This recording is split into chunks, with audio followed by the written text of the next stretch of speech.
اعوذ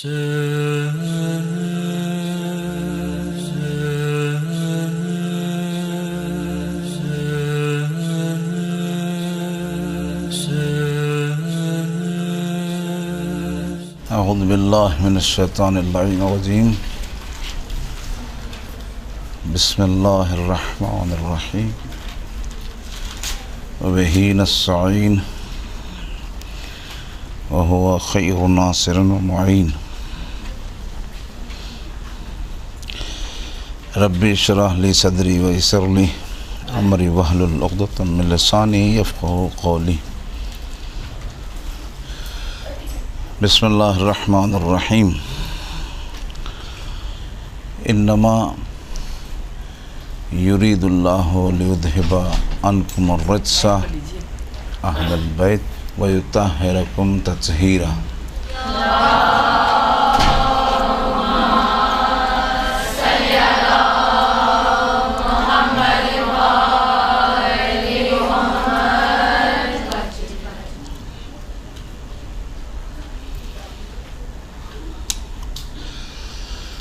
سورہ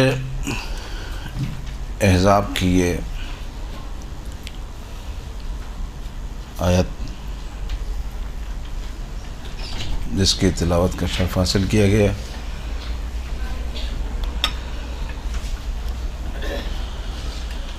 اور یہ وہ آیت ہے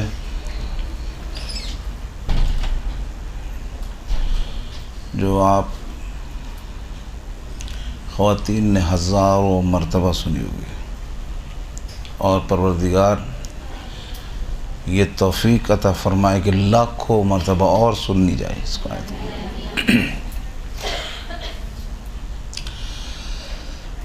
ویسے تو یہ جو محرم کے ایام میں دروس کا انعقاد کیا جاتا ہے، اس میں اس بات کو مد نظر رکھا جاتا ہے کہ خواتین کو زیادہ سے زیادہ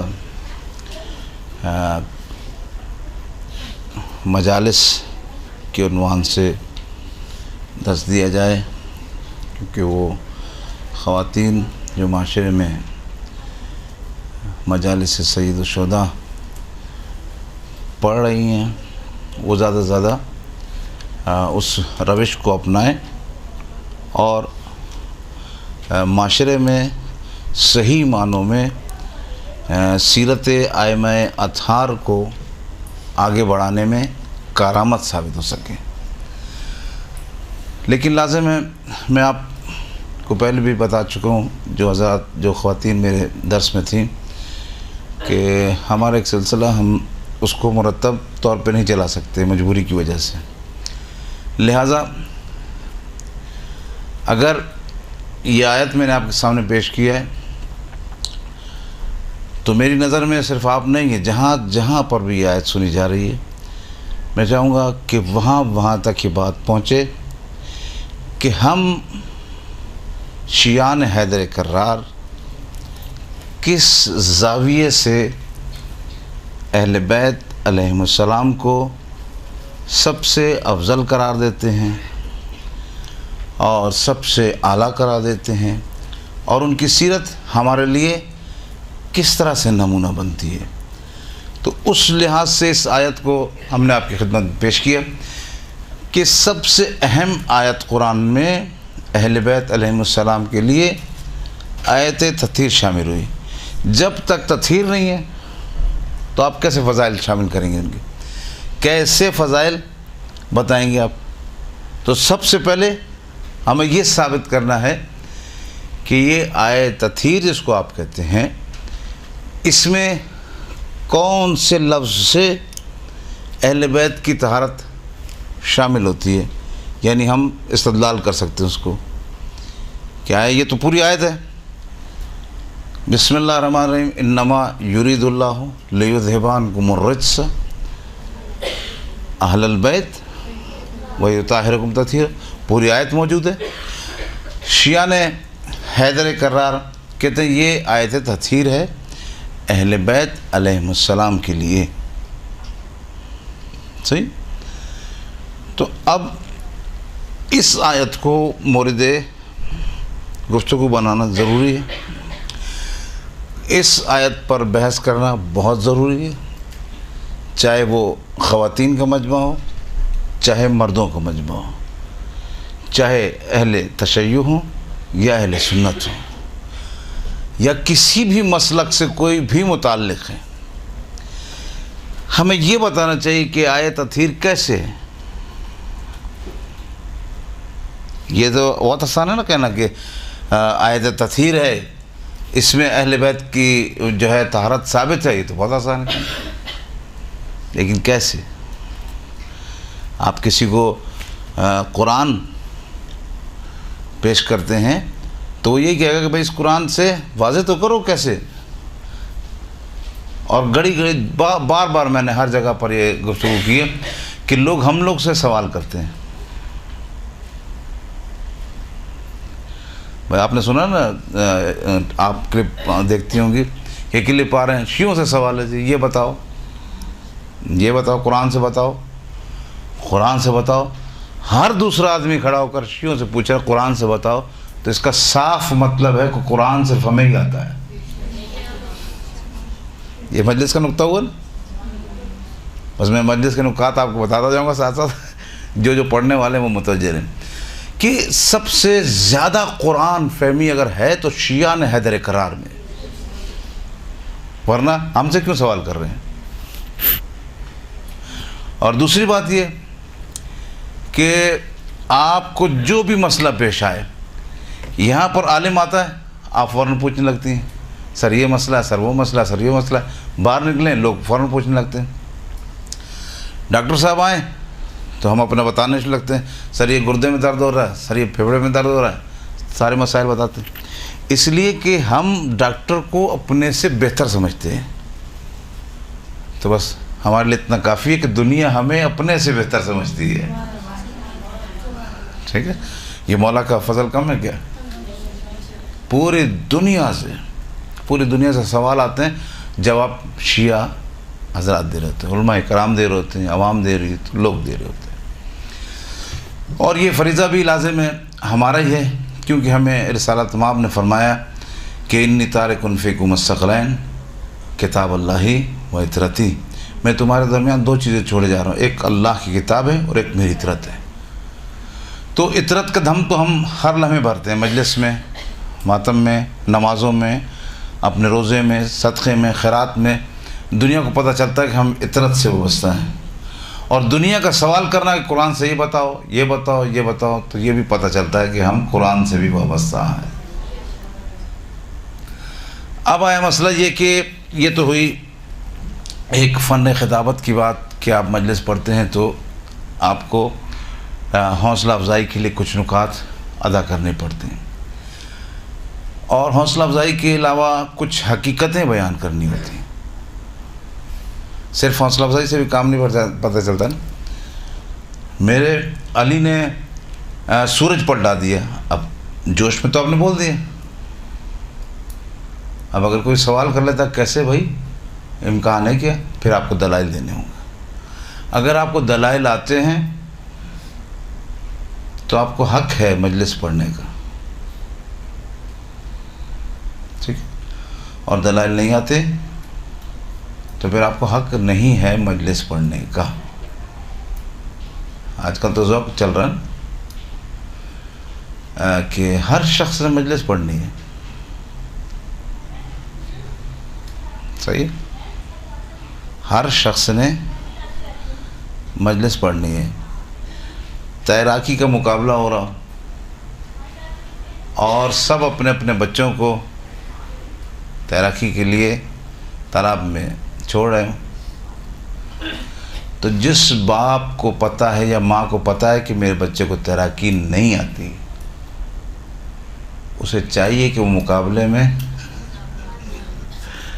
نہ چھوڑے۔ کیوں؟ کیونکہ تیر نہیں سکے گا تو بدنامی ماں باپ کی ہوگی، ٹھیک ہے؟ اتنی چھوٹی سی بات ہے، کیا ہماری عقلوں میں نہیں آتی کہ اگر ہم مجلس نہیں پڑھ سکتے، ہمیں کوئی علم ہی نہیں ہے، آگاہی نہیں ہے، معرفت ہی نہیں ہے، تو ہم شیعت کے لیے باعث ننگ بنیں گے، فضیلت نہیں ہے 4 عورتیں تعریف کرتی ماشاء اللہ جی، اور تعریف اس لیے کی کہ آپ کی خالہ سے ڈرتی تھی، پھپھو سے ڈرتی تھی، مامی سے ڈرتی تھی، اس لیے انہوں نے تعریف کر دی. اگر اس کی برائی کی تو پھر ہماری خیر نہیں. انہوں نے تعریف کر دی، آپ سمجھے کہ بھائی حجت الاسلام بن گئی. بھائی اب جو آپ نے مجلس میں پڑھنا شروع کی تو ایک قوم کو اٹھانے کی جگہ آپ نے قوم کو غارت کرنا شروع کر دیا.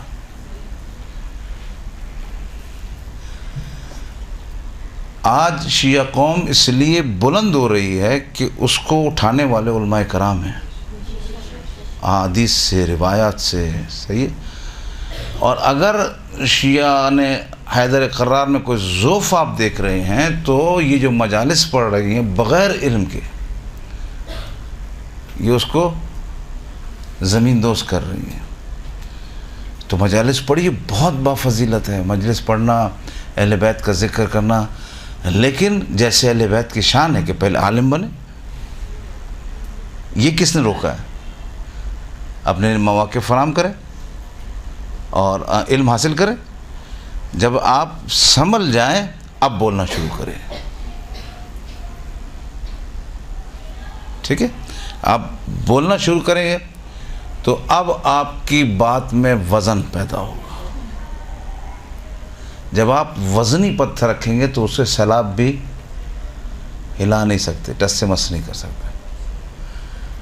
تو اس لیے پھر میں نے اس آیت کو آپ کی خدمت میں کوٹ کیا کہ ہمیں مولا علی کے بارے میں کہا جاتا 300 آیات نازل ہوئی. بعض علماء زیادہ بھی بیان کرتے ہیں اس کا. اگر آپ سے کوئی کہہ دے بھائی 300 آیات میں سے 3 تو سنا دیجیے. 300 آیات آپ کے مولا کے شان میں نازل ہوئی اور آپ کتنے 40 سال سے مجلس، جی چلو 3 آیات کو ہی سنا دیجیے. اگر آپ بیٹھ جائیں تو پھر سمجھ لیجیے مجلس میں پڑھنے قابل نہیں ہے. اور اگر آپ فر یہ بھی میرے مولا کے شان میں نازل ہوئی، یہ آیت میرے مولا کے شان میں نازل، اور آیت کو عربی میں صاف پڑھنا آتا ہو، پھر کہا جائے گا ہاں یہ ہیں مولا کے ماننے والے. یعنی ان کو حق ہے ممبر پر آنے کا. تو 300 مولا کی آپ کے شان میں آیات نازل ہوئی. 300 آیات، پورے قرآن کی بات ہی نہیں کر رہا میں، 300 آیات تو یاد ہونی چاہیے. تو یہ فن خطابت کی بھی تقریباً کلاس ہے نا. 300 آیات، جس کو یہی نہیں پتا کہ میرے مولا کے شان میں 300 آیات ہیں اور کون کون سی ہیں، تو وہ مجلس میں کیا پڑھے گا؟ کم از کم ایک سرسری نگاہ تو ڈلنی چاہیے نا کہ یہ آیت بھی نازل ہوئی، اس کا شان نزول کیا ہے، اس کا شان نزول کیا ہے. تو اس لیے ہمیں مستحکم ہونا پڑے گا ہر لحاظ سے، علمی لحاظ سے کم از کم، علمی لحاظ سے. لیکن علم کافی نہیں ہوتا ہر جگہ. علم کے ساتھ ایک چیز ہے تقوی. مثلا یہ 2 چیزوں سے بنتا پانی. ایک چیز آپ جتنی بھی ڈال دیں پانی نہیں بنے گا.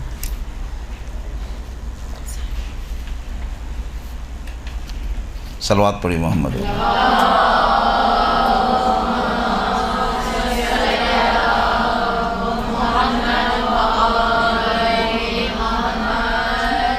بات میری واضح ہو رہی ہے؟ آواز سب تک آ رہی ہے؟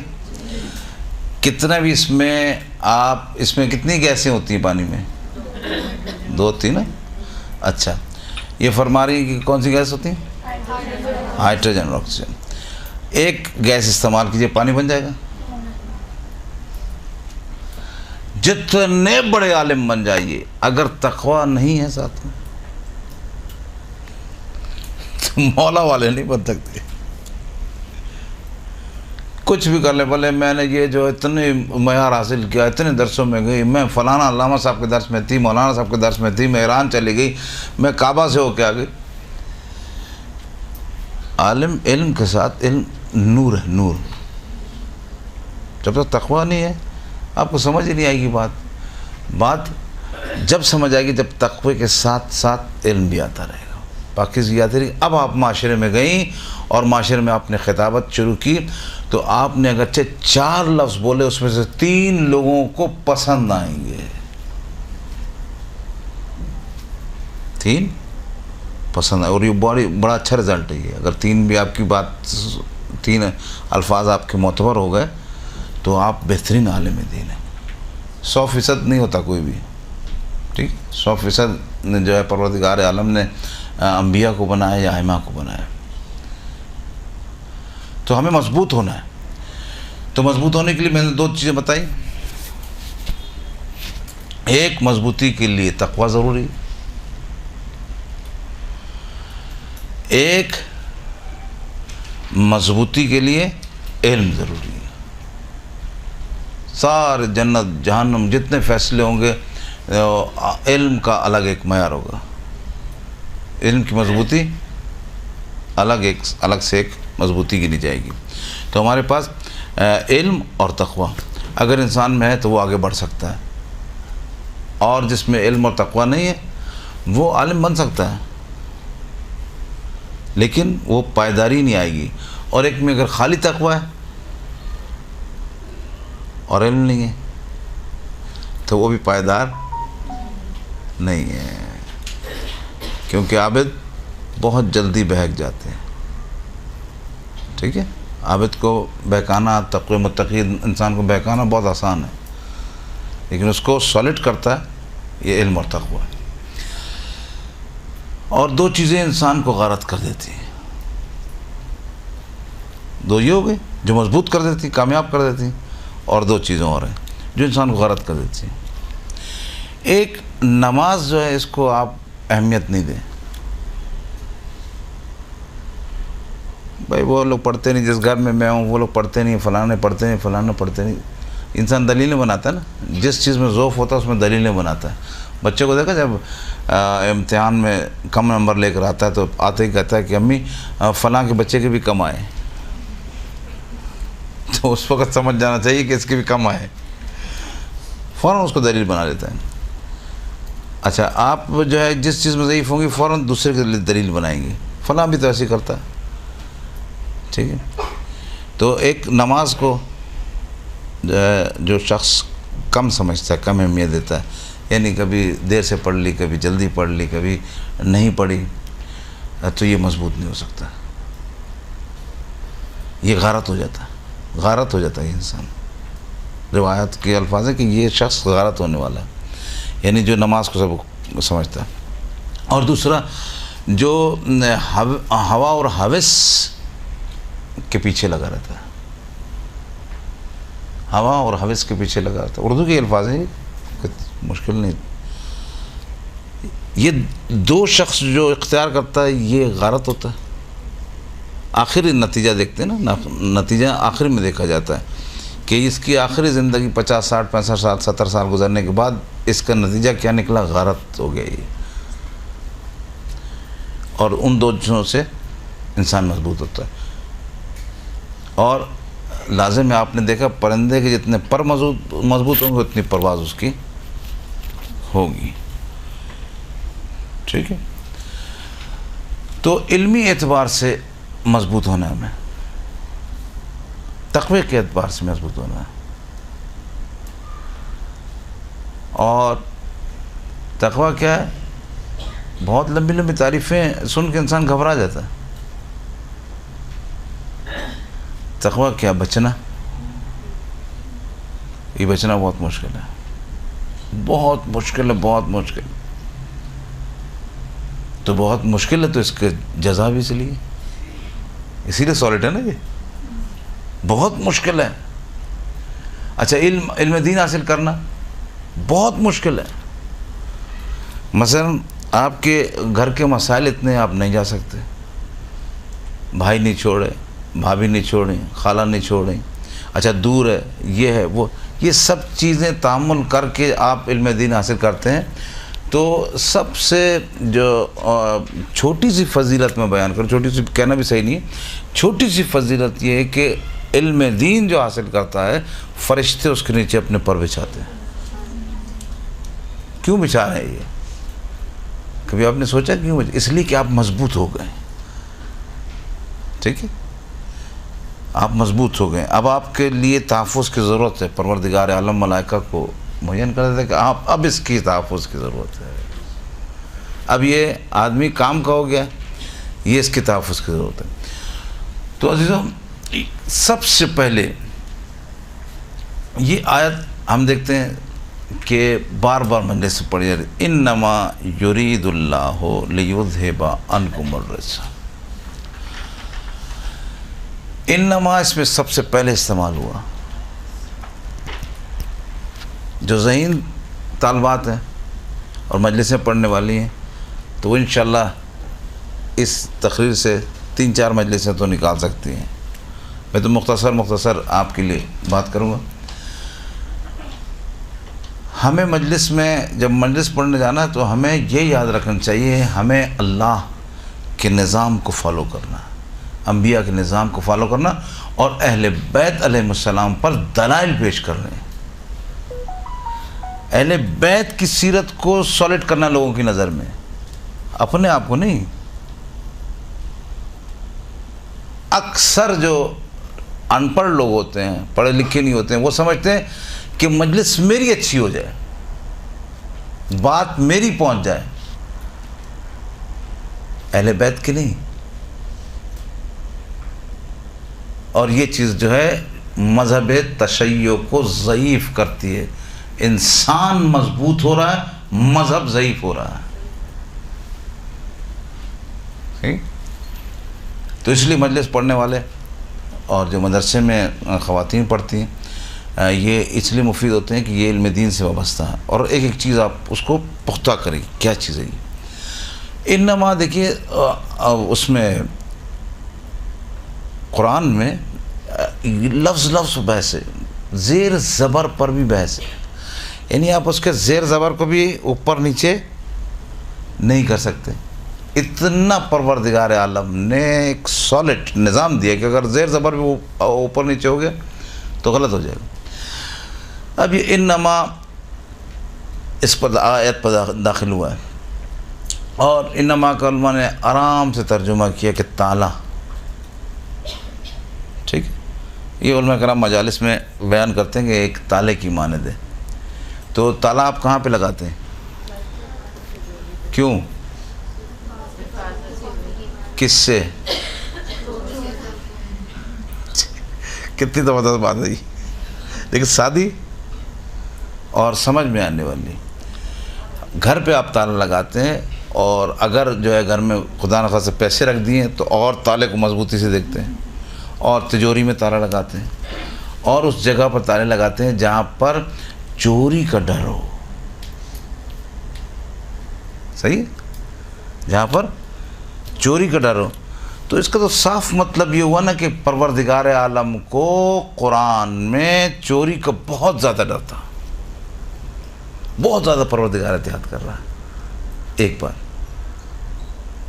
ٹھیک ہے کہ پروردگار عالم کو آیت پر تالا لگانے کی کیا ضرورت تھی, وہ میں آپ کو سمجھانا چاہ رہا ہوں اس میں کہ آیت پہ تالے کیوں لگا رہا ہے, اور خصوصاً اس آیت پہ انما یرید اللہ.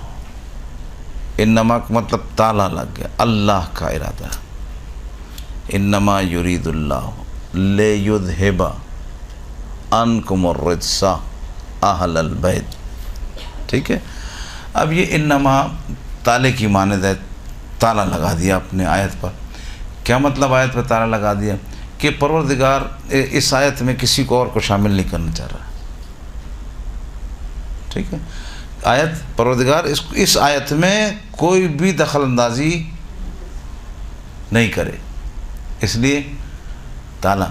اچھا, اب اگر تالا جو ہے مختصر سے جملے پہ لگے یعنی تو پتہ چلتا ہے کہ یہ اس سے متعلق تالا ادھر لگا ہوا ہے. مثلا انما الہکم واحد, 2 جملے چھوٹے سے, پتہ چلا کہ انما تالا لگا ہوا ہے کہ اللہ ایک ہے. ادھر تو ایک جملہ ایک ہے ہی نہیں, یرید اللہ ایک, لیذھب 2, عنکم 3, الرجس 4. اب جس پر آپ کس پر تالا لگائیں گے؟ اگر آپ دیکھیں یریدو فعل اللہ اس کا فاعل، ٹھیک ہے، یہ ایک جملہ بن گیا۔ اگر انما کا تالا آپ یریدو پہ لگاتے ہیں تو ترجمہ یہ بنتا ہے کہ اللہ، اب یہ انما کا ترجمہ یہ بنتا ہے کہ بس ٹھیک ہے، بس یہ چیز معتبر ہے۔ اب آپ نے یرید اللہ اللہ کے فاعل پر تالا لگا دی تو بنے گا اللہ، بس اللہ کا ارادہ اور کسی کا نہیں، ٹھیک ہے، یہ اللہ کے ارادے پہ لگ گیا۔ اگر آپ تالا آگے والے جملے پہ لگاتے ہیں یرید اللہ لیذہبا کا مطلب یہ ہے کہ لے گیا، یہ بھی الگ سے یہ اس کے لیے یریدو کے لیے مفعول بنتا ہے۔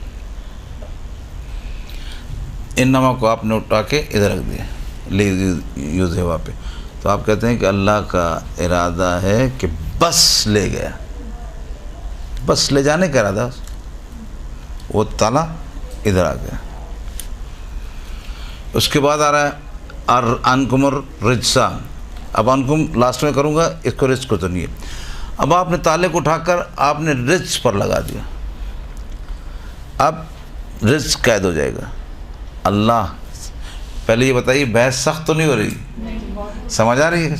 ہاں، تو انما کو آپ نے اٹھا کے رجس پر لگا دیا، اب کیا ہو رہا ہے؟ اللہ کا ارادہ ہے لے جائے بس رجس کو، دیکھیں یہاں پہ رجس مقید ہو گیا، ٹھیک ہے۔ تو یہ تین ہم نے تالے لگا کے دیکھیں، پھر ہم نے چوتھا تالا کس پہ لگایا؟ انکم میں بھی تالا لگایا کم پر۔ کم کا تلفظ اتنا یاد رہ جاتا ہے کہ چھوٹے بچے تو بالکل تلفظ ہی انتم کو توتلے الفاظ میں تم بولتے ہیں، یعنی کم آپ لوگ، یعنی ایک تالا ہم اس پر لگاتے ہیں ان کم پر، یعنی انما اللہ کا ارادہ ہے تم سے دور کرے رزق کو بس تم سے اہل بیت، چوتھا تالا یہ۔ اب آئیے دیکھیے تفسیر کشاف، زمخشری کی لکھی ہوئی تفسیر ہے، اور اس کا کمال یہ ہے کہ آپ جو ہے عربی جو افراد سیکھنا چاہتے ہیں، خواتین سیکھنا چاہتی ہیں، وہ تفسیر کشاف جو ہے وہ اس میں اس طرح سے فعل، فاعل، مفعول، زیر زبر، اس کے آگے پیچھے معنی کیا بنتا ہے، یہ اس طرح سے تفسیر لکھی گئی پوری، یعنی انما کیا بنے گا، پوری تفسیر اس پہ لکھی گئی ہے۔ اہل سنت کے ہمارے عالم دین انہوں نے لکھی ہے اور بہت اچھی تفسیر لکھی ہے، کیونکہ اس سے معنی نکلتے ہیں، پتہ چلتا ہے کہ معنی کیا ہے۔ اگر ہم یہ نہ کریں نا تو ہمیں معنی کا پتہ ہی نہیں چلے گا۔ تفسیر کشاف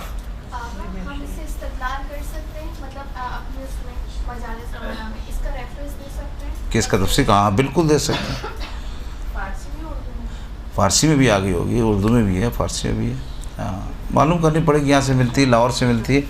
ایک میرے پاس جو ہے وہ ایک نمبر ہے، تو اس میں میرے خیال لاہور کی ساری کتابیں جتنے بھی چھپتی ہیں وہ آپ لے لیجیے گا، تو ان سے وہ گھر پہ آپ کو پہنچا دیں گے، یہاں پہ کراچی میں بھی، تو وہ مطلب اپنی کوئی فیس لیتے ہیں۔ تو کتاب جب تک نہیں ہوگی آپ کو پتہ نہیں۔ اب تفسیر کشاف میں ہو رہا کیا ہے، الف لام پر بحث ہے، ہم تو بحث ہے، اس پر بحث ہے، یہ فعل ہے، یہ فاعل ہے، یہ مفعول ہے، سمجھ آ رہی نا بات؟ سب یہ بحث کر رہے ہیں۔ وہ میں یہ کہنا چاہ رہا ہوں کہ دیکھیے اہل بیت علیہ السلام کے لیے آپ کو 10 منٹ ملتے ہیں، 20 منٹ ملتے ہیں، آدھا گھنٹہ ملتا ہے، آپ کا ہم و غم یہ ہونا چاہیے تھا کسی طرح سے اہل بیت علیہ السلام کی فضیلت کو ثابت کریں، یہ آپ کا معیار ہونا چاہیے۔ خطیب، اصل خطیب وہ ہے جو اہل بیت علیہ السلام کی فضیلت کو ثابت کر دے۔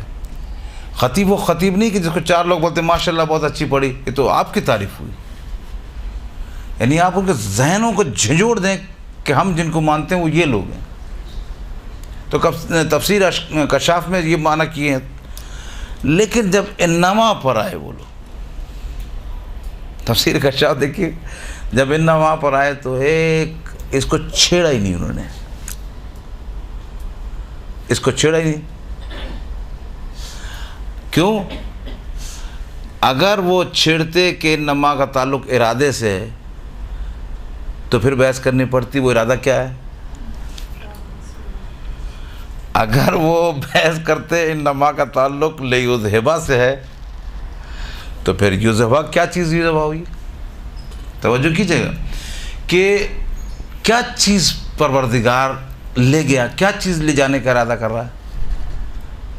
ٹھیک ہے، کیونکہ ان کے یہاں تو عقیدہ یہ ہے کہ رسالت مآب کا سینہ چاک کیا، ٹھیک ہے، اور چاک کر کے جو ماشاءاللہ اس میں غلاظت تھی وہ نکالی. ہمارے یہ عقائد نہیں ہے. جب ہمارے یہ عقائد نہیں تو ہمیں ثابت کرنا پڑے گا. ہمارے تو یہ عقائد نہیں نا.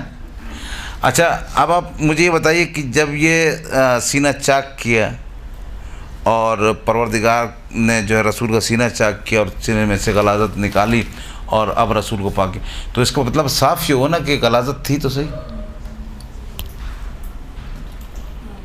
نعوذ باللہ، غلاظت کوئی ان کے نظر میں تھی تو صحیح، چاہے جبرائیل نے پاک کی، کسی نے پاک کی. اچھا پروردگار جو اس پر قدرت رکھتا ہے کہ وہ بعد میں سینہ چاک کر کے غلاظت نکالے، وہ اس پر قدرت نہیں رکھتا کہ پہلے سے پاک پیدا کر دے.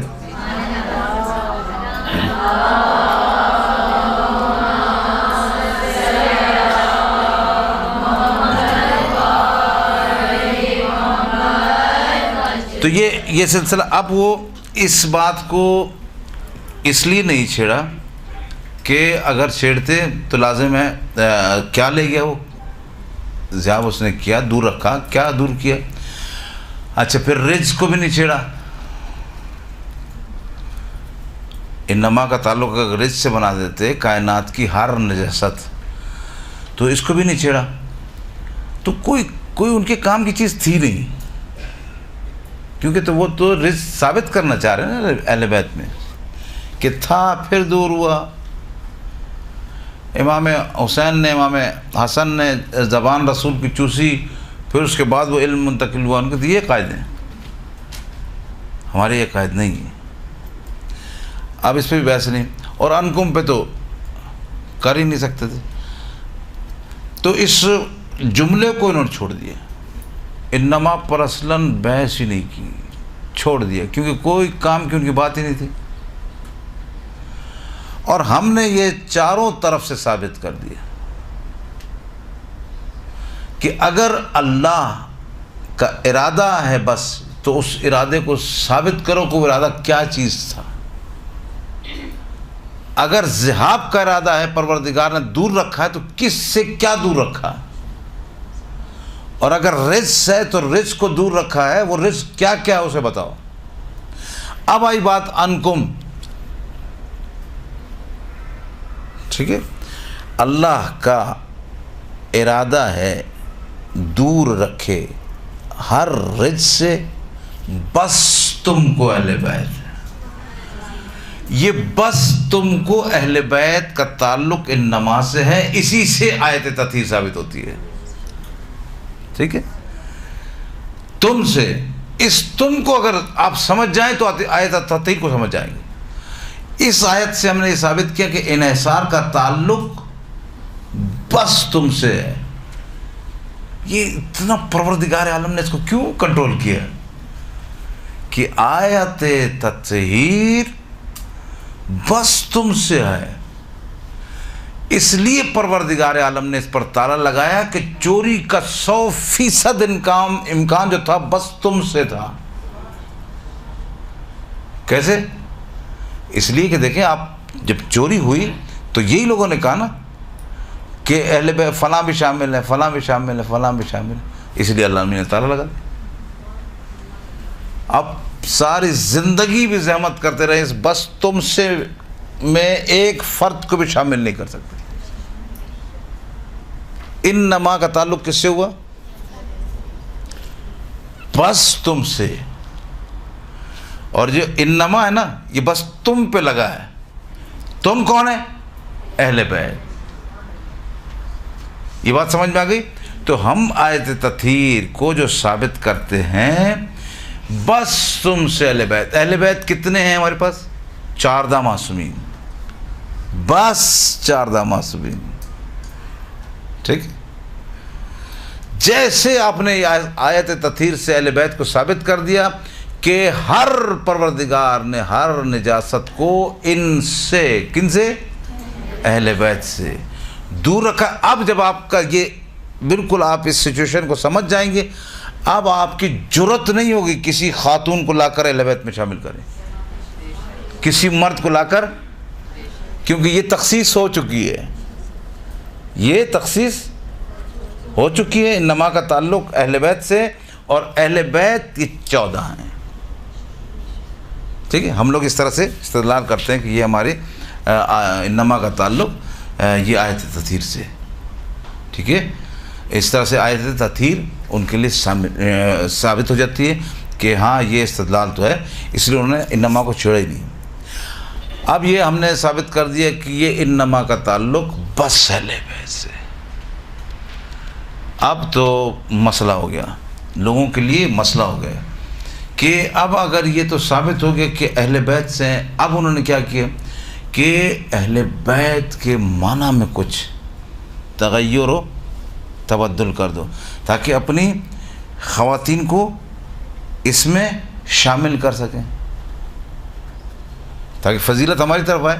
تو میں یہ سوال کرتا ہوں کہ جب آیت میں فضیلت تھی نہیں اہل بیت کی، تو آپ اہل بیت میں شامل کیوں ہو رہے ہیں؟ جب آپ کی نظر میں فضیلت ہی نہیں تھی، تطہیر تھی نہیں، تو اب یہ شوق کیوں ہے کہ آپ جو ہے وہ اہل بیت میں شامل ہوں؟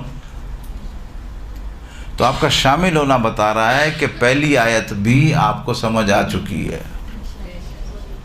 صلوات پڑھی محمد والا.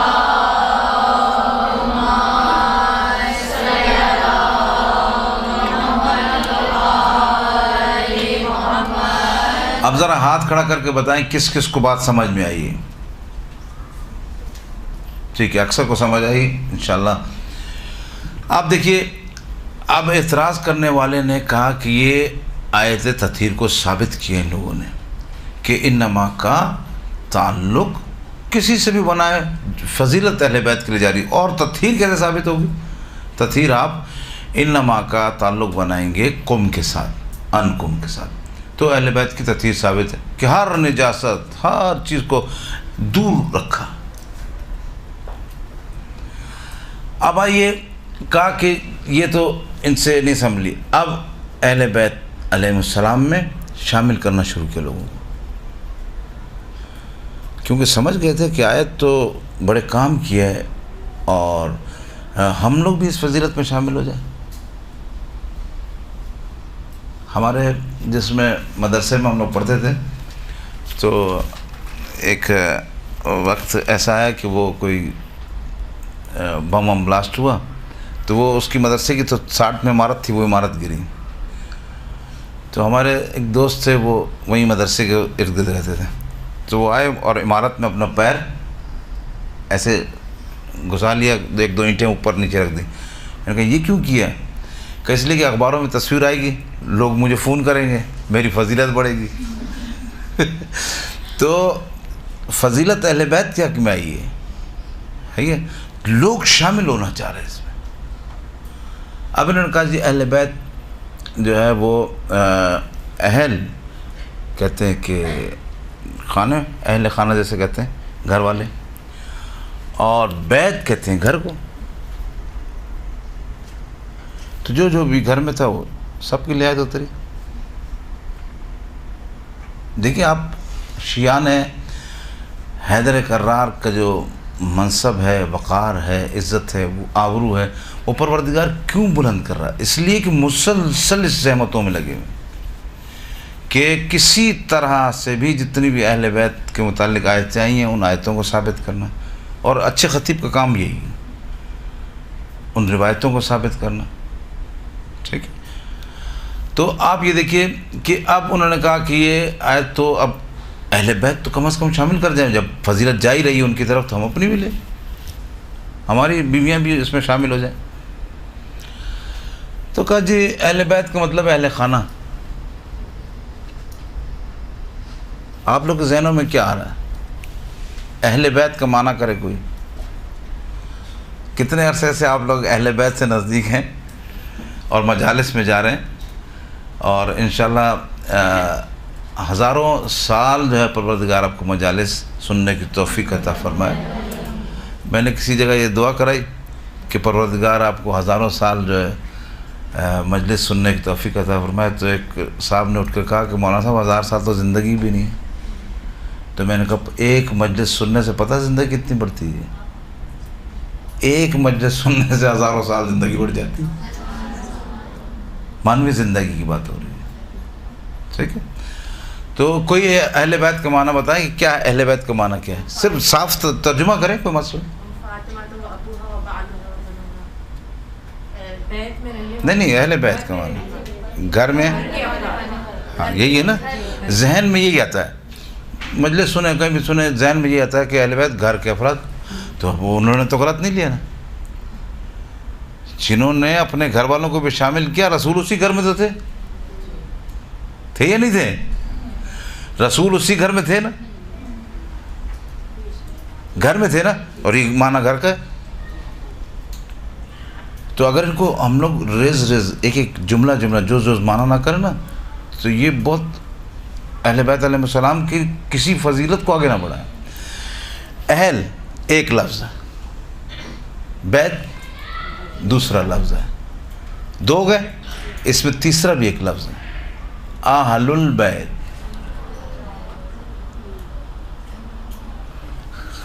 الف لام، الف لام کی دو قسمیں ہوتی ہیں۔ ایک الف لام ہے الحمد، اس کا معنی تمام تعریف، اس کو الف لام استغراق کہتے ہیں، ٹھیک ہے؟ اور ایک الف لام احد، یہ فردن ہوتا ہے، ایک فرد مشخص کرتا ہے، اشارہ کرتا ہے کہ یہ، مثلا میں نے یہ کہا یہ گلاس، تو میرا اشارہ گلاس کی طرف جائے گا۔ بھئی یہ میں نہیں پیوں گا، کس کی طرف آیا اشارہ؟ گلاس کے حد تک آیا نا۔ تو اب اس نے اس کو گلاس کو مشخص کیا، اور تیسری چیز اس میں کچھ نہیں، اور اشارہ کرو یہ نہیں کھولوں گا میں، کیا مطلب وہ دروازے کی طرف گیا۔ اچھا یہ چلا دیجئے، تو یہ یعنی سننے کے ساتھ دیکھنا بھی ضروری ہوتا ہے۔ اس لیے کہا جاتا ہے کہ اہل بیت علیہ السلام کو سننے کے ساتھ درک کرنا بھی ضروری ہے۔ اہل البیت، الف لام استغراق آ گیا، کسی کو پتہ نہیں چلا، بعض نے اہل بیت کا ایک ہی معنی کیا، گھر والے سب کو شامل کر دیا، اپنی بیویاں بھی شامل ہیں، سب شامل ہے اس میں، گھر والوں کا معنی یہی ہوتا ہے۔ لیکن پروردگار نے کیا، اہل البیت، یہ گھر والے۔ اب اس کو یہ والے کو کون مشخص کرے گا؟ دکھائے رسول نے کہ یہ والے گھر، یہ گھر والے۔ الف لام کا معنی ہوا، اور سمجھاؤں آپ کو میں، الف لام احد یعنی اسی جس کی طرف اشارہ ہو رہا ہے اس کے لیے، تو الیوم اکملت لکم، کون سا دن؟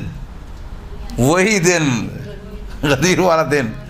تو الف لام نے بتایا نا، اب کسی اور دن کی طرف تو نہیں جائیں گے۔ الیوم سے مراد سارے دن، وہی دن۔ تو اہل البیت اس گھر والے، وہ گھر کون سا تھا؟ یہ بات ہماری، یہاں تک تو بات آ گئی نہیں سمجھ میں؟ یہاں پہ بھی لوگوں نے شمار کیا، لیکن یہ اللہ نے تحفظ کیا، یہاں تک بالکل آیت صحیح ہے کہ اہل البیت یہ گھر والے رسالت میں ہم نے فرمایا۔ اب اس کو کون مشخص کرے گا؟ وہ اپنی زوجہ کو لے آئے، فلانا کو لے آئے، فلانا کو لے آئے، سارے گھر والے رسول کے گھر والے ہیں بھائی، سارے رسول کے گھر والے ہیں۔ ادھر مسئلہ یہ نہیں ہو رہا کہ کوئی وہ ایسے عام سی فضیلت ہے، ادھر آیت اترنی ہے، ٹھیک ہے؟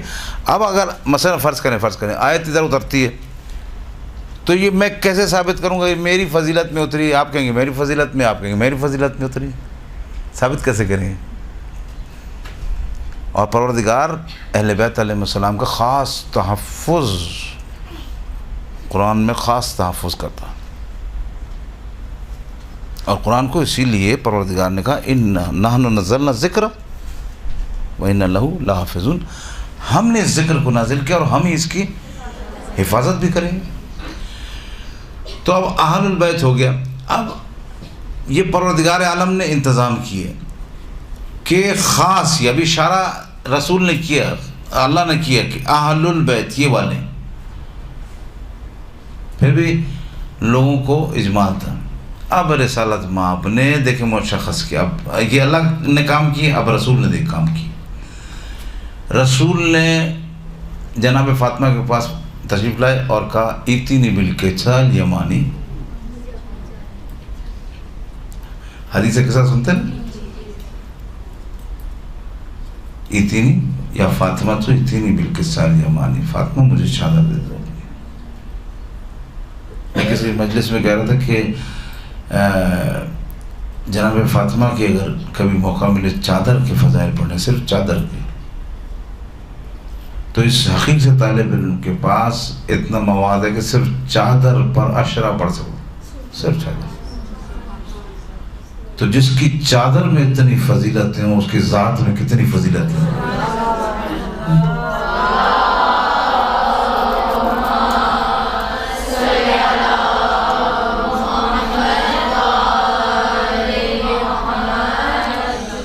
رسالت مآب آئے، چادر دیں. اب آپ کی دیکھیں چادر نہیں ہے، یہ قلعہ ہے. یہ تحفظ کا ایک گھر میں نہیں تھے کہ رسول میدان میں تھے، گھر میں تھے. کہا یا فاطمہ تو اتنی بالکسا الیمانی، ٹھیک ہے، انی فی بدنی ضعفا، مجھے چادر دو، میں ضعف محسوس کر رہا ہوں. بھائی میں آپ سے کہوں کہ سر درد کی مجھے گولی دیجئے، میرے سر میں درد ہو رہا ہے، اس کا مطلب یہ گولی وہ اثر دکھائے گی ہے، مطلب یہ نہیں. آپ کہ میں بولوں گا گولی دیجئے مجھے بخار ہو رہا ہے، ٹھیک ہے، تو آپ گولی دیں گے تو مجھے پتہ ہے کہ گولی کھانے سے بخار اتر جائے گا. تو کم از کم اتنا تو ہمیں سمجھ میں آ گیا کہ فاطمہ زہرا سلام اللہ علیہ کی چادر میں اتنی قوت تھی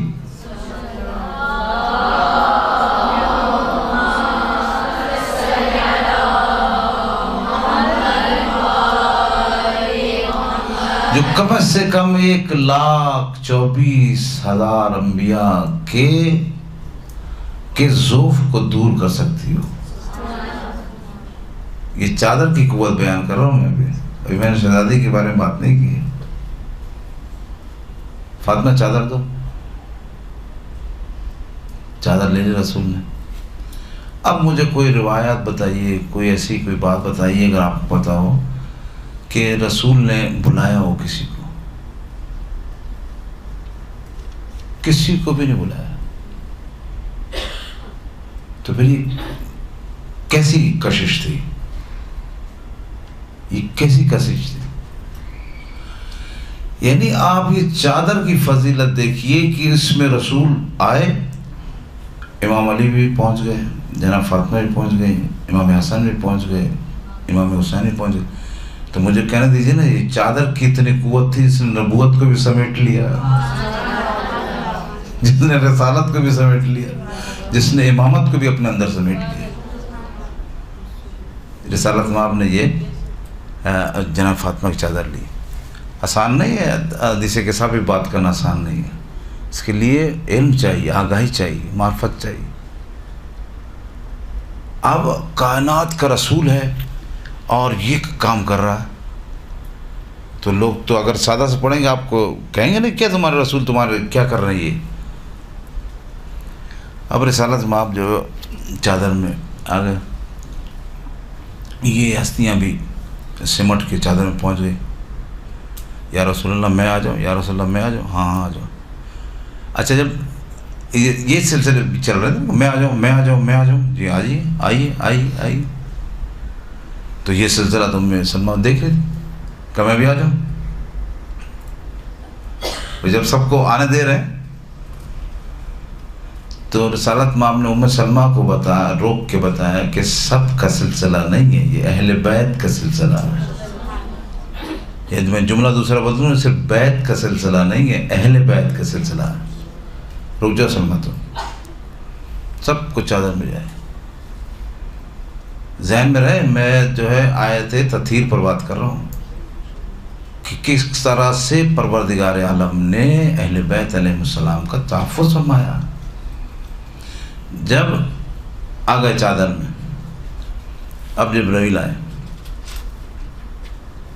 دیکھیے قرآن میں حکم ہے جب بھی کسی گھر پہ جاؤ تو اجازت سلام کرو اور اجازت لو. یہ دو حکم ہے.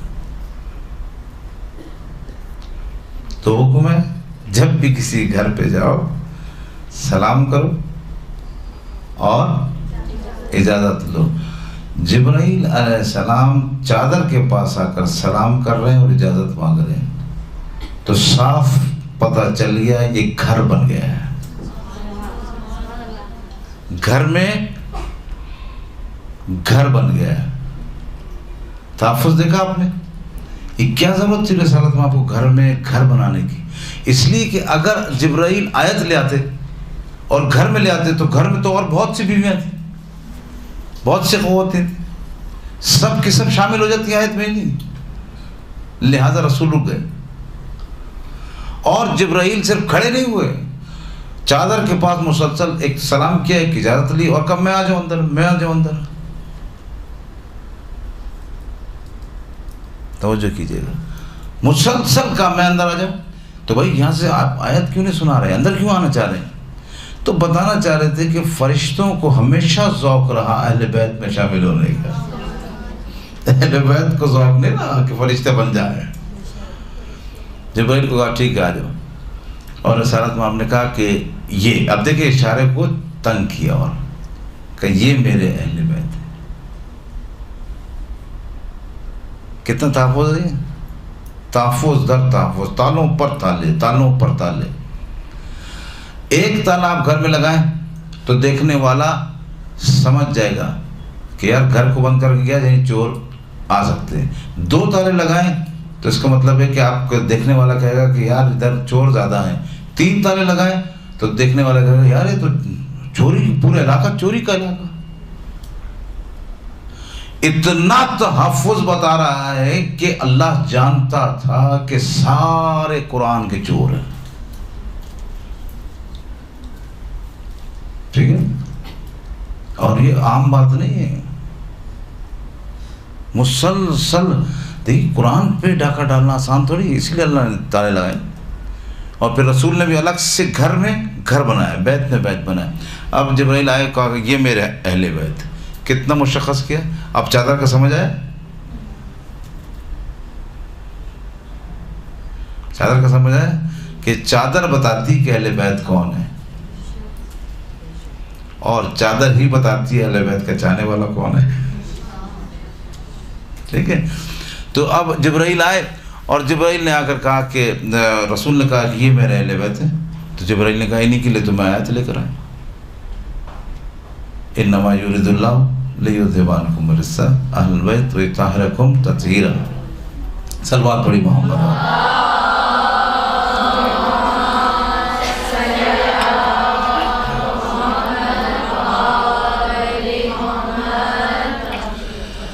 ایک آیت اور ابھی ہے، بھی ٹائم بھی میرے پاس ہے بھی کچھ.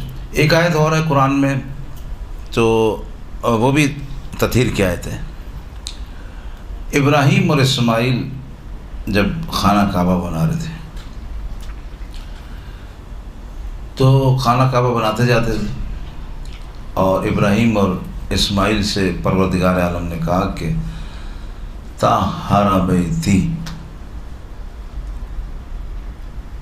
میرے گھر کو پاک رکھنا. صحیح. یطہرکم یہاں پر آیت تطہیر میں استعمال ہوا. انما یرید اللہ لیذھب عنکم الرجس اہل البیت ویطہرکم تطہیرا.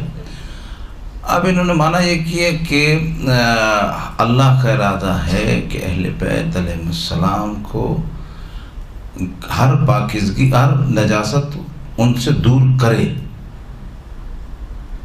یہ لوگوں نے مانا کہ ہر نجاست ان سے دور کرے. تو دیکھیے کرے میں وہ کہتے ہیں کرے، ہم کہتے ہیں رکھے. اب کرے میں اور رکھے میں فرق کیا ہوتا؟ بتائیں آپ لوگ، بتائیں کوئی، کرے اور رکھے میں کیا فرق ہے؟ بولیں.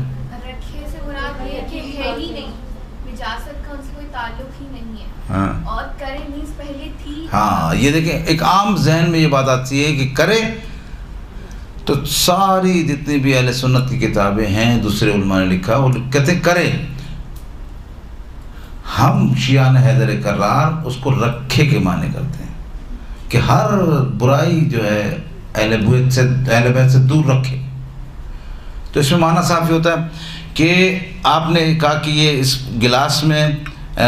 گلاس کو نجاست سے دور کریں، تو اس کا مطلب یہ ہوا کہ نجاست اس میں ہے، اب آپ اس کو پاک کریں. اور ہم کہتے ہیں دور رکھیں، یعنی کیا مطلب نجاست اب اس کے نزدیک نہیں آئی ہے، اس کو دور ہی رکھیں، وہی معنی ہے. اب آئیں دیکھتے ہیں. اے ابراہیم اور اسماعیل، میرے گھر کو تم پاک کرنا یا رکھنا؟ تو سارے قرآن میں معنی لکھا ہو رکھنا.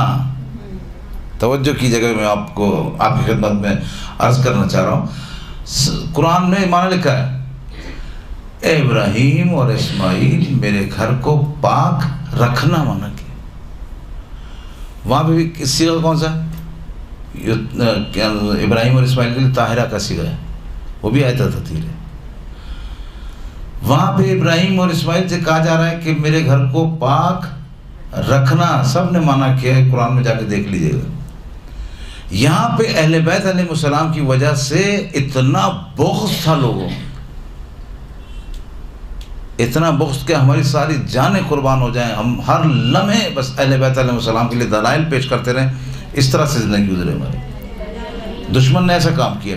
دیکھیں وہاں پہ معنی وہی طاہرہ، صیغہ آپ جانتے ہیں نا کہ صیغے تو اپنے معنی اپنے دیتے ہیں. طاہرہ کا وہی معنی، یہاں پہ طاہرکم وہی معنی.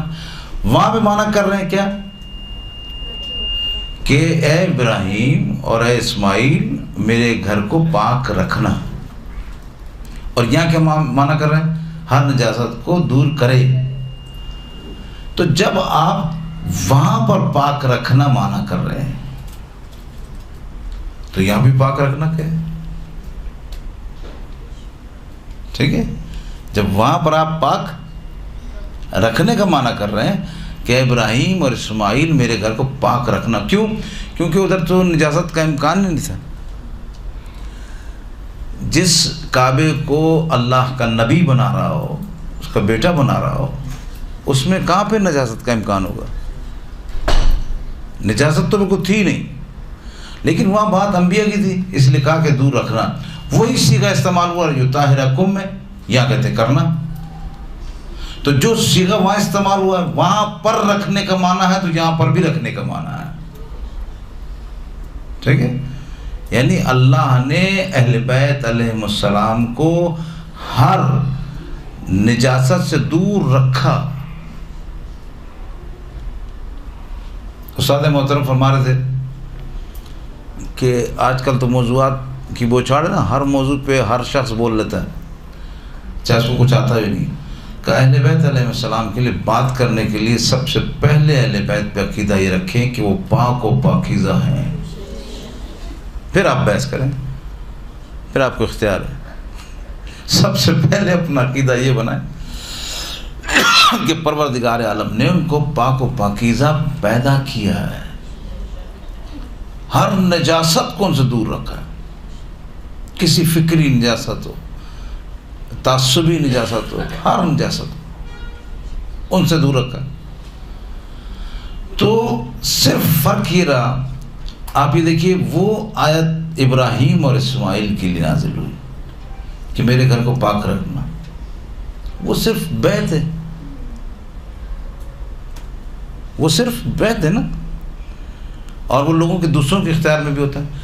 اتنا حساس تھا اہل بیت علیہ السلام کے بارے میں پروردگار کہ بیت کی حفاظت کا ذمہ تو انبیاء کو دے دیا، لیکن اہل بیت کی حفاظت کا ذمہ خود اپنے اوپر رکھا۔ ٹھیک ہے، وہ بیت کی آیت ہے، یہ اہل بیت کی آیت ہے۔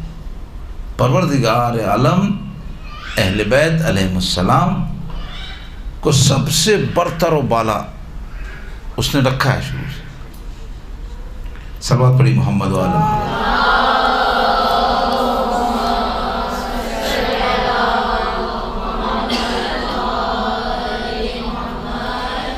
اب میں نے شروع میں کہا تھا کہ آپ جو ہے اس پر کئی مجالس پڑھ سکتے ہیں، تو مجلس کا عنوان جب آپ لیتے ہیں تو ایک آیت میں سے کس طرح سے موضوعات نکالتے ہیں، تو اس میں سے آپ موضوع، ویسے تو ہمارے پاکستان میں تو آپ کراچی میں خصوصاً رسول کے موضوعات پہ مجالس بہت کم پڑی جاتی ہیں، ٹھیک ہے، لیکن اگر موضوع آپ نکالنا چاہیں تو اس پہ ارادہ پروردگار پر ایک موضوع بن سکتا ہے کہ پروردگار کا ارادہ ہے کیا چیز،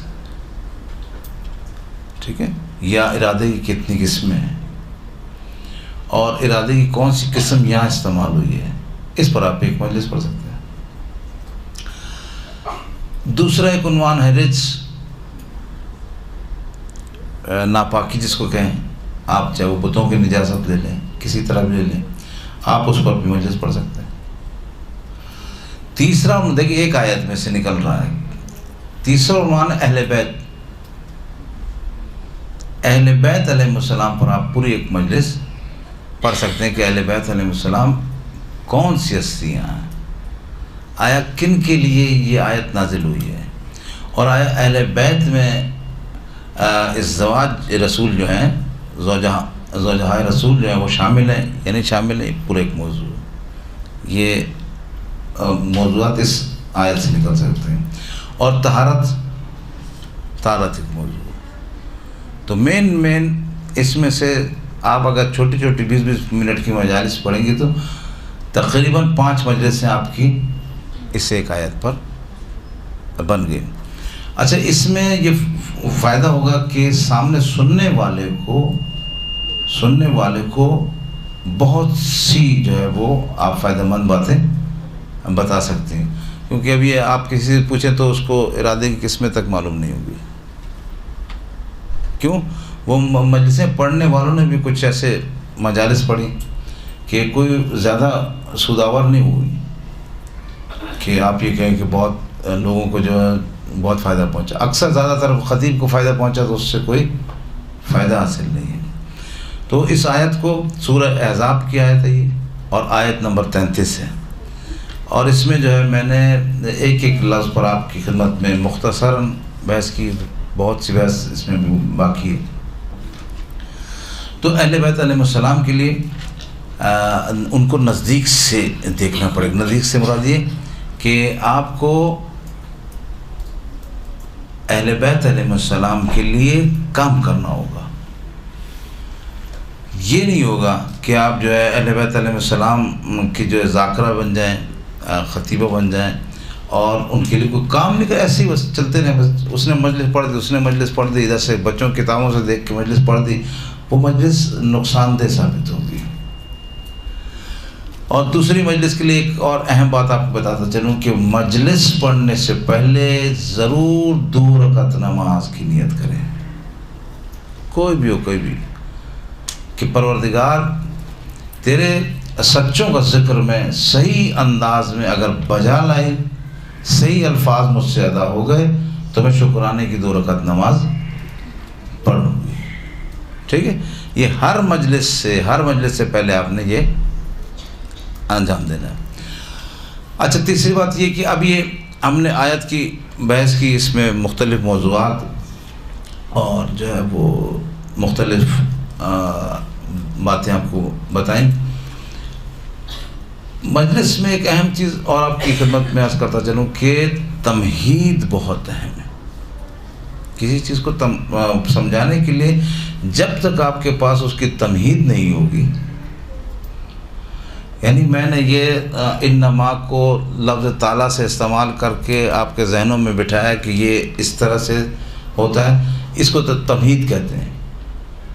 وہ چیزیں جو آپ سامنے والے کو سمجھانے کے لیے لے کر آتے ہیں، آیت ہو، روایت ہو، اچھا مصائب میں تمہید آپ کے پاس ضرور ہونی چاہیے. تمہید نہیں ہے تو اس کا مطلب مجلس آپ کو پڑھنی نہیں آتی. اب تصور کون لازم ہے، ماہ محرم الحرام ہے، اور یہ بات روز روشن کی طرح آیا ہے کہ ہم جب ذکر کرتے ہیں اہل بیت کے اطہار کا تو ان ایام میں کم از کم ہم ان کے مصائب کو بھی یاد رکھتے ہیں.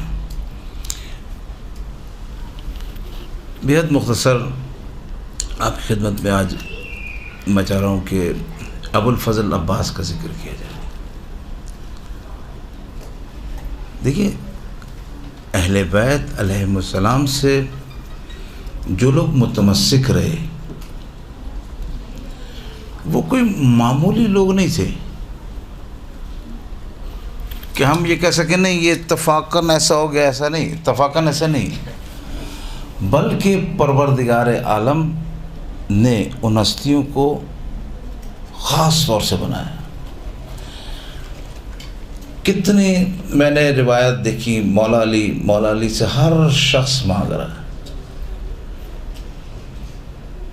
اچھا مولا علی کی دعائیں آپ مناجات آپ مولا علی نے جو پروردگار سے کی ہیں، اور اس میں دیکھیے کہ مولا علی نے پروردگار سے کچھ بھی نہیں مانگا، کچھ بھی نہیں مانگا پروردگار سے. صرف یہ تھا کہ پروردگار میں تیرا بندہ ہوں، میں گناہگار ہوں، میں معصیت کار ہوں، ٹھیک ہے، اس طرح کی باتیں ساری. اب وہ علی جو پروردگار عالم سے کچھ بھی نہیں مانگ رہا، وہ پروردگار عالم سے جب کچھ مانگنے لگے تو اس کا مطلب وہ چیز بہت اہم ہے. اور مولا علی نے یہی کہا تھا نا، مجھے ایک ایسا فرزند چاہیے جو کربلا میں میرے حسین کا مددگار ثابت ہو سکے. پروردگار عالم نے عباس جیسا بیٹا عطا کیا. کسی نے مولا علی کو آ کر بتایا کہ یا علی آپ کو پروردگار عالم نے بیٹا عطا کیا. مولا اس وقت مسجد میں تھے. مسجد سے علی جلدی گھر آئے تو ام البنین کی آغوش میں ایک چاند کا ٹکڑا دیکھا، اور چاند کا ٹکڑا دیکھتے ہی ام البنین سے کہا مولا نے کہ بچہ تو بہت پیارا، بچہ تو بہت پیارا. کہا آغا بچہ بہت پیارا لیکن آنکھیں نہیں کھولتا ہے. تو کہا آنکھیں کیسے کھولے گا، جس کے لیے آیا ہے اسے بلا کے لا، اسے بلا کے لا.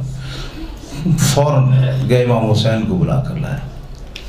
امام حسین تشریف لائے اور ام البنین کی گود میں چاند سا ٹکڑا دیکھا، اور دیکھنے کے بعد ایک مرتبہ امام حسین نے ہاتھ بڑھائے، ابو الفضل عباس کی طرف ہاتھ بڑھائے. آنکھیں ابو الفضل عباس نے نہیں کھولی، آنکھیں نہیں کھولی، اور اپنے چھوٹے چھوٹے ہاتھ حسین کی طرف بڑھا دیے. اور ہاتھ بڑھانے کے بعد شاید مولا عباس یہ کہنا چاہ رہے ہوں کہ مولا آنکھیں بعد میں کھولوں گا، پہلے ہاتھوں کا نذرانہ قبول کر لیں. ہاں کے بعد میں کروں. ابھی امام حسین نے جناب عباس کو آغوش میں لیا، گلے سے لگایا، پیار کیا. اتنے میں بھاگتی ہوئی شہزادی زینب آ گئی، بھاگتی ہوئی شہزادی زینب آ گئی اور کہا بھیا حسین ذرا عباس کو مجھے دے، ذرا عباس کو میری آغوش میں دینا. امام حسین سے عباس کو لیا اور جناب عباس کے کان میں کچھ کہنے لگی. امام حسین نے پوچھا بہن زینب عباس کے کان میں کیا کہہ رہی ہو؟ کہ بھیا اماں جب اس دنیا سے جا رہی تھی نا تو اماں نے کہا تھا ام البنین کی گود سے ایک بچہ پیدا ہوگا، اس کا نام عباس ہوگا، اسے میرا سلام کہہ دینا. یہ ہے جناب عباس. یعنی اگر مجھ سے کوئی کہے کہ جناب عباس کے فضائل پڑھو، کیا فضیلت ہے جناب عباس کی، تو میں کہوں گا کہ جسے جناب زہرا سلام کرے اس سے عباس کہتے ہیں۔ کتنے مولا علی کی دعاؤں کا ثمر، شاید جناب زہرا کی دعاؤں کا اثر عباس۔ ایک مرتبہ امام حسین نے پانی مانگ لیا قمر سے، قمر جاؤ پانی لے کر آؤ۔ ایک مرتبہ جناب عباس نے ہاتھ سے قمر کو روکتے، قمر رک جاؤ میں لے کر آؤں گا پانی۔ حسین پانی مانگ رہے ہیں، پانی لے کر آئے، ہاتھ چھوٹے چھوٹے تھے، کاسا جھلکنے لگا، کاسا جھلکنے، جیسے پانی جھلکنے لگا جناب عباس نے سر پہ پانی رکھ لیا، پانی گر گر کے کندھوں پر گرتا رہا پانی۔ شاید مولا عباس کہہ رہے ہیں مولا پانی تو پیش کر رہا ہوں لیکن ہاتھوں کی قربانی دے کر پیش کر۔ جناب عباس، مجھے پروردگار نے عالم نے توفیق دی، میں کربلا اس وقت گیا جب کربلا میں صورتحال کچھ اصلی تھی، ابھی تو بلڈنگیں توڑ کے دوبارہ سے بہت کچھ بنا دیا گیا۔ تو اس جگہ پر کچھ اس طرح سے نشانات ایسے بنائے گئے تھے سیمنٹ کے ذریعے سے۔ میں نے کسی سے پوچھا، عرب ساتھ تھے ہمارے، تو ان سے پوچھا بھائی یہ نشانات جو بنائے یہ کس لیے بنائے گیٹ کے سامنے؟ کہ یہ ابوالفضل عباس کے پہرے کے نشانات ہیں، یہ ان کے پہرے کے نشانات ہیں۔ پوری کربلا میں ایک جملہ ایسا ابوالفضل عباس نے استعمال کیا کہ اس نے سب کے جگر کو چھلنی کر دیا۔ 9 محرم کی رات ہے، جناب عباس نے سنا کہ کچھ آوازیں آ رہی ہیں، پہرا دیتے خیموں کے پیچھے چلے گئے۔ تو خیموں کے ساتھ ایک خیمہ لگا ہوتا تھا جس سے پانی جس میں رکھا جاتا تھا، تو پانی تو 7 محرم کو بند ہو گیا، لیکن پانی بند ہونے کے بعد اس خیمے میں جو پانی تھا ہلکا پھلکا، اس کی نمی، اس کے گرنے سے زمین نم ہو چکی تھی۔ تو اہل بیت کے معصوم بچے جو پیاسے تھے وہ پانی نہیں مانگ رہے تھے بلکہ اس زمین پر اپنے گال رکھ دیتے تھے اور اللہ تاش کرتے تھے۔ جب جناب عباس نے سنا تو عباس نے ایک مولا کو آ کر جملہ کہا، مولا ذاقا صدری، مولا میرا سینہ پھٹا جا رہا، اب مجھ سے برداشت نہیں ہو، اب خدا کے لیے مجھے آپ بھیج دی تاکہ بچوں کے لیے پانی لے کر آ سکے۔ کس طرح جناب عباس کو اجازت ملی، جناب عباس شہزادی زینب کے پاس تشریف لائے اور آ کے سر جھکا کے کھڑے ہو گئے۔ تو جناب شہزادی زینب نے کہا عباس میں سمجھ گئی، عباس میں سمجھ گئی، جاؤ عباس جاؤ، اجازت مل گئی نا تمہیں، جاؤ، لیکن ایک جملہ سنتے جاؤ۔ جب اماں جا رہی تھی نا تو اماں نے کہا تھا زینب تیرے بازو میں رسن بندھے گی، زینب تیرے بازو میں رسن بندھے۔ عباس میں سوچتی تھی جس کا عباس جیسا بھائی ہوگا اسے کون رسن باندھے گا۔ جاؤ عباس جاؤ، لیکن عباس ایک بات اور سنتے جاؤ، ایک بات اور سنتے جاؤ۔ عباس جب تم یہاں پہ تھے نا اور مجھے یقین تھا یہی رہو گے، تو میں نے بیویوں سے پردے کا وعدہ کر لیا تھا، میں نے بیویوں سے وعدہ کر لیا تھا کہ تمہارے پردوں کی میں ضمانت لیتی ہوں کیونکہ میرا عباس جیسا بھائی موجود ہے۔ لیکن جاؤ پاس جاؤ، میں بیویوں کو بتا دوں۔ سکینہ نے آگے بڑھ کر کہا چچا آپ کے ہوتے ہوئے میں نے بچوں کو ہمیشہ یہ کہا تم پانی کی فکر مت کرو، میرے چچا عباس موجود ہے۔ جناب عباس گئے نہر فرات پر، جناب عباس نے نہر فرات پر پانی چلو میں لیا۔ ایسا جری، ایسا شجاع انسان کائنات میں کسی نے نہیں دیکھا۔ پانی لیا اور پانی پھینک دیا، پانی چلو میں لیا اور پھر پانی پھینک دیا۔ بعض روایات کہتی ہیں کہ جناب عباس نے چلو میں دیکھا ہوگا تو سکینہ کی تصویر نظر آ گئی ہوگی، اور بعض یہ کہتے ہیں کہ جناب عباس نے چلو میں پانی لیا، لیکن جناب عباس نے سوچا کہ یہ کیسے ہو جائے کہ آقا پیاسا رہے غلام پانی پی لے، واپس نہر میں پھینک دیا، مشک سکینہ لے کر چلے۔ عزیزو، ظالم نے جناب عباس کا ایک بازو کاٹ دیا، اور کچھ آگے بڑے ظالم نے دوسرا بازو کاٹ دیا۔ اب مشک سکینہ کو دانتوں میں دبایا اور جناب عباس آگے چلنا شروع ہوئے، تو ظالم ایک چیز سمجھ گیا کہ اب عباس کی جان عباس کی جسم میں نہیں ہے، مشک سکینہ میں آئے۔ اور حقیقت بھی ہم اور اخیر نے لکھا کہ جناب عباس ہر صورت میں اس مشک کو خیمے تک پہنچانا چاہتے تھے۔ سوچا ظالم نے اور ایک تیر مارا جس سے مشک سکینہ چل گئی۔ پھر جناب عباس کا تیروں کی بوچھار ہو گئی۔ عباس گھوڑے سے نیچے آئے، جیسے نیچے آئے ذاکر نے پڑھا کربلا میں ابھی وہ لیٹا ہی تھا کہ بی بی نے اسے خواب میں آ کر کہا تو نے میرے بیٹے کے مصائب نہیں پڑھے، تم نے میرے بیٹے کے مصائب نہیں پڑھے؟ کہا بی بی میں آپ کے بیٹے کے مصائب نہ پڑھوں یہ کیسے ہو سکتا ہے؟ کہ تو نے عباس کے مصائب پڑھے لیکن یہ جملہ نہیں کہا کہ اگر کسی کے ہاتھ کٹے ہوئے ہو تو وہ گھوڑے سے کیسے زمین پر آتا۔ یا آقا ادرکنی، عباس نیچے آئے، مولا حسین کو بلایا۔ یہ کربلا میں واحد جملہ امام حسین نے عباس کے لیے استعمال کیا، عباس الان ان کا سرا ظاہری، عباس میری کمر ٹوٹ گئی ہے، عباس میری کمر ٹوٹ گئی۔ کس طرح سے مولا نے عباس کو نہر پہ چھوڑا؟ علماء نے لکھا کہ عباس کا جسم ٹکڑے ٹکڑے ہو گیا تھا، اس لیے نہر پہ چھوڑ دیا۔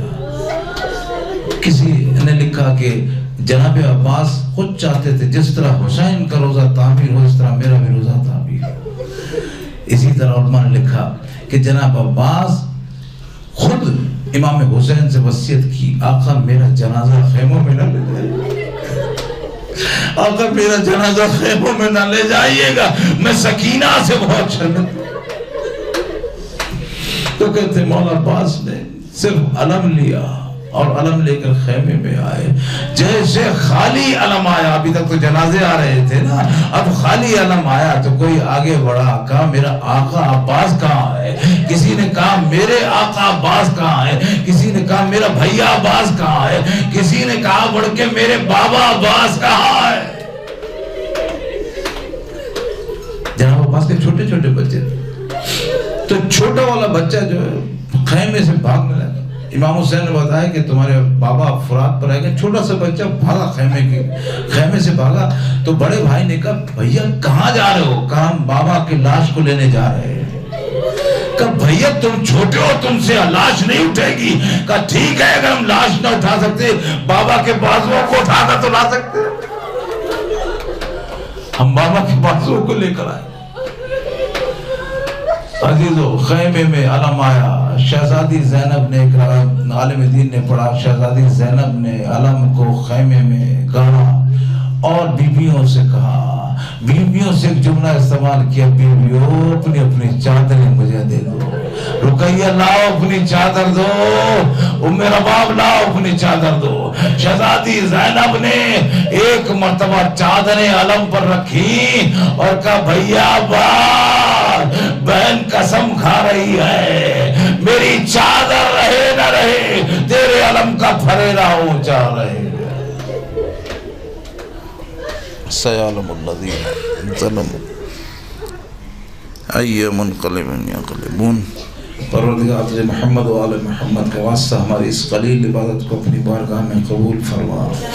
پروردگار تجھے محمد و آل محمد کے واسطہ ہمارے گناہ صغیر اور کبیرہ معاف فرما۔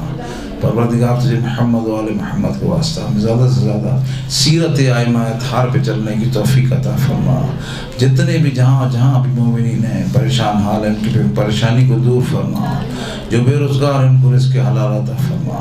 جو بے اولاد ہیں ان کو اولاد نرینہ عطا فرما. اور جو بیمار ہیں ان کو بیماری کربلا کے صدقے میں شفاء کاملہ و عاجلہ عطا فرما. سید علی عابدی شدید بیمار ہیں، پروردگار تجھے محمد و آل محمد کے واسطہ سید علی عابدی کو جلد جلد صحت کاملہ و عاجلہ عطا فرما. ہمیں امام زمانہ کے ظہور تک کی حیات عطا فرما. امام زمانہ کا ظہور جلد جلد فرما، تعجیل فرما. ربنا تقبل منا انک انت السمیع العلیم.